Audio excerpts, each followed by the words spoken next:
Pois é, nos últimos tempos a gente ouviu falar bastante sobre o vírus Nipah, né, principalmente por causa de um surto lá na Índia.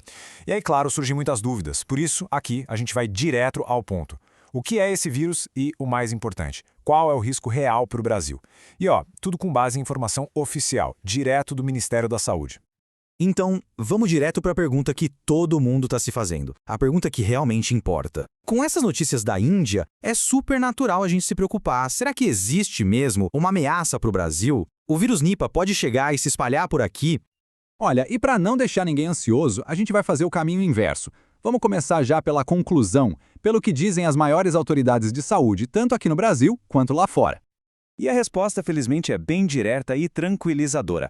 Tanto a Organização Mundial da Saúde, a OMS, quanto o nosso Ministério da Saúde, eles são categóricos. O risco de uma pandemia causada pelo vírus Nipah é considerado baixo. Bom, esse é o ponto principal.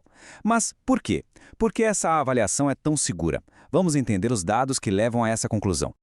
Primeiro de tudo, a gente precisa entender o contexto, né? O que exatamente aconteceu na Índia que gerou tanta notícia? Aquele surto foi um evento bem localizado, sabe? E as autoridades de saúde de lá conseguiram conter a situação de uma forma muito eficaz. E quando a gente olha para os números, isso fica ainda mais claro. Nesse surto recente, que acabou ganhando o noticiário mundial, foram confirmados apenas 2 casos. Isso mesmo, só 2.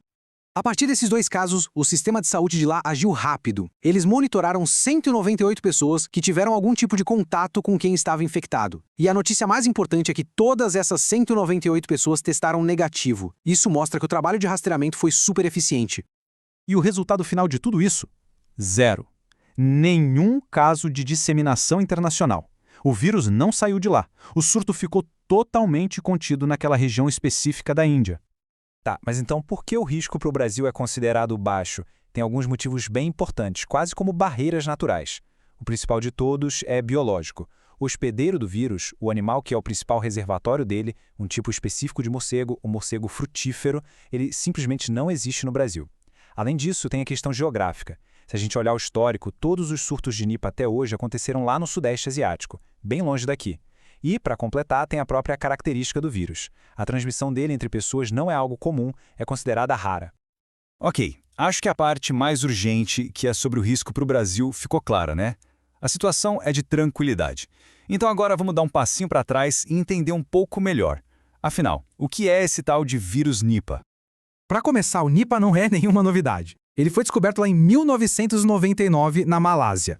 De lá para cá, o que a gente viu foram alguns surtos bem esporádicos e sempre localizados em países ali da região do Sudeste Asiático. A parte boa disso é que, com o tempo, os sistemas de saúde de lá já criaram protocolos e sabem como agir rápido para detectar e controlar a situação.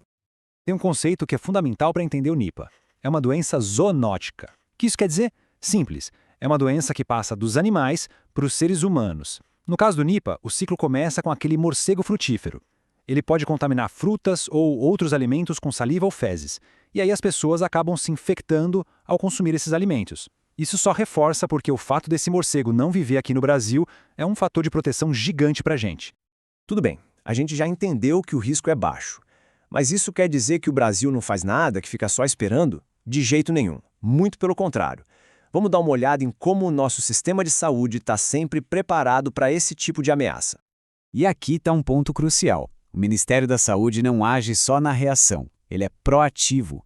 Existe toda uma estrutura de vigilância que funciona o tempo todo, de forma permanente, monitorando agentes perigosos, vírus com alto potencial de causar problemas, e o Nipah está nessa lista. E essa preparação não é uma coisa só, ela funciona em 3 frentes principais. Primeiro, a parte interna. Os protocolos de vigilância e de resposta rápida estão sempre ativos. Segundo, a colaboração com os cérebros da ciência no Brasil, como a Fiocruz. E a terceira frente é a cooperação internacional. O Brasil está sempre alinhado conversando com a Organização Pan-Americana da Saúde, a OPAS. Isso garante que a gente esteja sempre por dentro de tudo o que acontece no mundo. Ufa! Falamos de bastante coisa, né? Muitos detalhes importantes. Então, para fechar, vamos juntar tudo e resumir os pontos principais, aquilo que é essencial para sair daqui entendendo bem a situação. Resumindo então em 3 pontos-chave. Ponto número 1, o risco do Nipah para o Brasil é oficialmente baixo. Ponto 2, aquele surto na Índia que gerou as notícias foi pequeno, foi localizado e, o mais importante, foi contido. E o terceiro ponto, o Brasil conta com uma espécie de proteção dupla.